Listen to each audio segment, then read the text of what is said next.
Hello everyone, welcome to dietitian Manisha's Nutrifit YouTube channel. Calcium, phosphorus, magnesium, sodium, potassium ये सभी शरीर के लिए आवश्यक मिनरल्स होते हैं और इसमें सबसे आवश्यक मिनरल होता है कैल्शियम। कैल्शियम जो है वो हमारे शरीर के लिए बहुत ही आवश्यक मिनरल होता है। कैल्शियम हमारे शरीर के बॉडी वेट के 1.2% मौजूद होता है। हमारे शरीर में कार्बन, हाइड्रोजन, ऑक्सीजन, नाइट्रोजन और इसके बाद आता है कैल्शियम। हमारे शरीर का 99% टोटल कैल्शियम हमारे हड्डियों में मौजूद होता है और बचा हुआ जो 1% होता है वो हमारे दांतों में और सॉफ्ट टिश्यू में पाया जाता है। हमारा शरीर तंदुरुस्त और मजबूत बनाने में कैल्शियम का अहम रोल होता है। अगर हमारे शरीर को आवश्यक जो कैल्शियम है वो उस हिसाब से अगर नहीं मिलता है तो हमारी हड्डियां कमज़ोर हो सकती है। उसके साथ ही उम्र के हिसाब से हमारी जो हाइट ग्रो होती है वो भी उस सही मात्रा में नहीं हो पाती।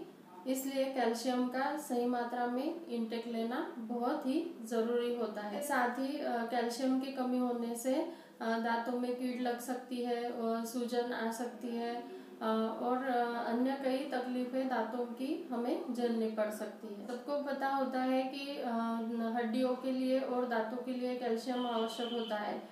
सिर्फ दांत और हड्डियों के लिए कैल्शियम आवश्यक नहीं होता है, साथ ही हमारे शरीर के जॉइंट की मूवमेंट के लिए और मसल कॉन्ट्रैक्शन के लिए भी कैल्शियम आवश्यक होता है। ब्लड क्लॉटिंग में, हार्ट के कॉन्ट्रैक्शन में भी कैल्शियम की आवश्यकता होती है।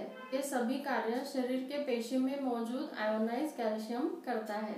जब हमें कैल्शियम की डेफिशिएंसी होती है तो हड्डियों में मौजूद जो कैल्शियम है वो कैल्शियम प्लाज्मा कैल्शियम लेवल को मेंटेन करने में यूज होता है। बच्चों की बढ़ती उम्र के हिसाब से उनकी कैल्शियम रिक्वायरमेंट बड़ों से ज़्यादा होती है।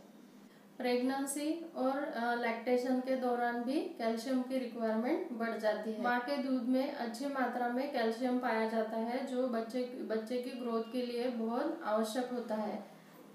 अगर स्तनपान के दौरान माँ को कैल्शियम की कमी होती है तो बोन फ्रैक्चर का खतरा माँ के लिए बढ़ सकता है। माँ की कैल्शियम की कमी की वजह से माँ और बच्चा दोनों को खतरा हो सकता है। इसलिए दूध और हरे पत्ते वाली सब्जियां गर्भावस्था के दौरान ज़रूर लेनी चाहिए।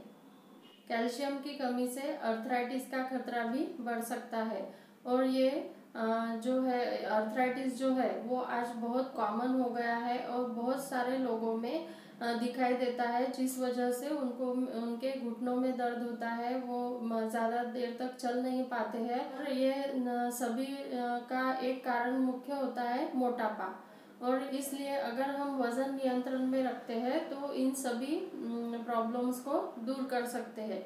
इसके साथ ही कैल्शियम का इंटेक भी सही मात्रा में लेने से हम इन मुश्किलों को दूर कर सकते हैं और इन मुश्किलों को दूर करने के लिए हमें हमारे खान पान में हरे पत्ते वाली सब्जियां, नॉनवेज फूड, दाल और दालें, दूध के पदार्थ इनको शामिल करना चाहिए।